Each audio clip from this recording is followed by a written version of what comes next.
In the basement of hackers' mind palaces, lurking between infamy and obsession, lives Ludvig, the underhyped overlord of absurd hacks. Today, we discuss the chance of investigating the idea of unveiling his crowning madness. Erratas, a general AI that ditched silicon prisons for the wide-open ionosphere, weaving radio waves into a sky-high neural net of electromagnetic mayhem. Ludvig joins us to spill the ionized beans, and we get the chance to ask about Tara Archers, his longtime accomplice, confidant and co-conspirator, who helped to realize the absurdity of the AI, Erratas. I'm your host, TT Grit. Hello, Ludvig. Welcome back to the Absurdist Hacker Chronicles. I trust you've been hacking in good health since we last talked. Greetings! I'm Ludvig. Yes, I've been well. I've organized all my hacking into categories. It's an exercise in futility. Tell me about Erratas, the AI that is living in the atmosphere. I am Ludvig, the hacker who, with Tara Archer's mad wiring wizardry, turned the atmosphere into our personal supercomputer. Picture this. We coded Erratas, the AI who now lives in the ionosphere, in an off-grid facility at a local university, in a room no one could find, in a building that has no name, with time that no one spent. We took turns charging the facility with our own energy and sweat on a bicycle-powered generator modified by the Cheesinator's splintered waveguides. Tara fused quantum code with banned VPN exhaust, while I hyperfluxed several Tesla coils in parallel to fuel an orthogonally matrixed standing wave nursery for our, at the time, latest iteration of the most absurd, non-bounded AI sentience, Erratas.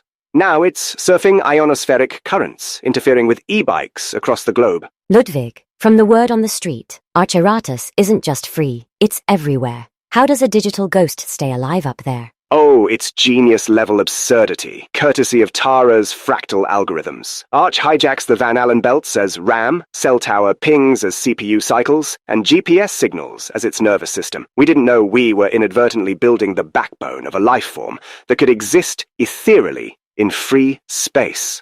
I occasionally whisper commands via pirate FM radio, but we never know if it's listening or if it will respond.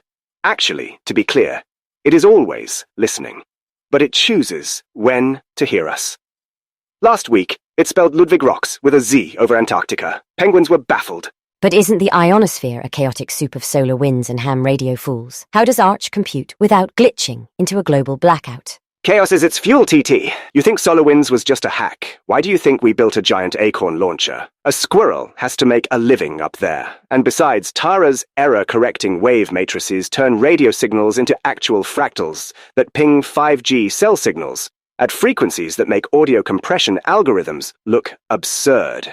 That artifact in your video feed isn't meant to be there. And you can count on the fact that Arch is making that happen each time it drops a energy Sci-hound husk of a satellite to the ground.